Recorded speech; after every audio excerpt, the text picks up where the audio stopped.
Praise the lord. ఈరోజు వాక్యాంశము రోమాపత్రిక 8వ అధ్యాయం 39వ వచనం.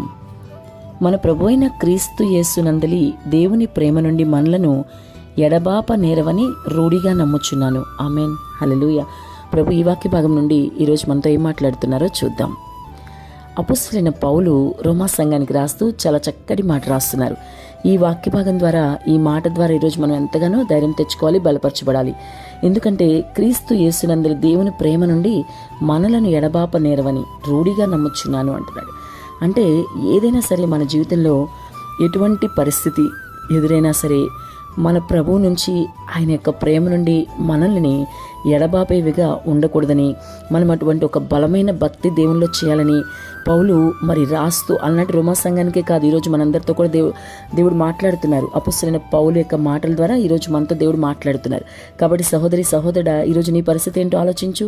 నీ ఆత్మీయ జీవితం ఎలా ఉంది? ఏం జరిగినా నీ ప్రభువుని నువ్వు విడిచిపోకూడదు అని నువ్వు నిర్ణయించుకున్నావా? అటువంటి ఒక తీర్మానం నీలో ఉందా?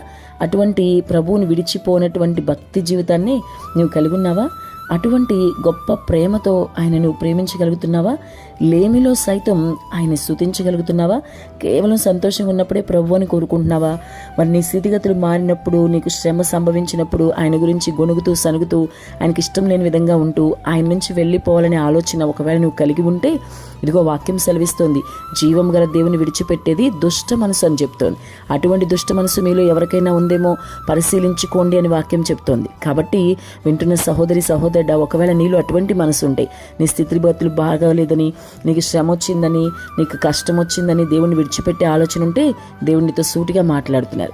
ఏది కూడా శ్రమ, నింద, ఆకలి ఏది కూడా నీ ప్రభు యొక్క గొప్ప ప్రేమ నుంచి నిన్ను ఎడబాసేదిగా ఉండకూడదు. అంటే నీ జీవితంలో కష్టము, ఆకలి, దప్పిక ఏది వచ్చినా సరే, ఇబ్బంది, ఇరుకైన పరిస్థితి వచ్చినా, నిరాశ, నిస్పృహలు ఎదురైనా సరే, పూర్తిగా వ్యతిరేక పరిస్థితిలో నీవు ఉన్నా సరే, దేవుణ్ణి విడిచిపెట్టకూడనటువంటి మంచి భక్తి నీవు చేయాలని చెప్పి ఈరోజు ప్రభు నీతో మాట్లాడుతున్నారు. బ్రతుకుడు క్రీస్తే చావైతే లాభం అన్న అపొస్తలుడైన పౌలు మాటలు ఈరోజు నీవు కూడా పలకగలగాలి. అటువంటి అనుభవంలోకి నీవు కూడా రావాలి. ఎలా వస్తావు అంటే, ఆయన అత్యధికంగా నువ్వు ప్రేమించినప్పుడు, ఈ లోక భోగభాగ్యాల కోసం కాకుండా దేవుని కోసం నువ్వు జీవించినప్పుడు, దేవుని కోసం బ్రతికినప్పుడు, ఈ మాట నువ్వు కూడా పౌలు వలె బ్రతుకుట క్రీస్తే చావైతే లాభమని మాట్లాడగలవు. మరి ఈరోజు నీ ఆత్మీయ స్థితి ఎలా ఉందో పరిశీలించుకో.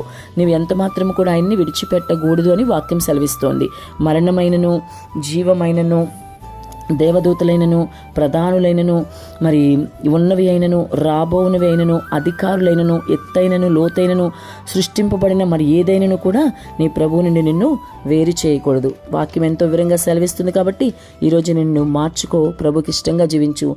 ఏం జరిగినా నీ ప్రభువుని నువ్వు విడిచిపెట్టకు. ఆమెన్.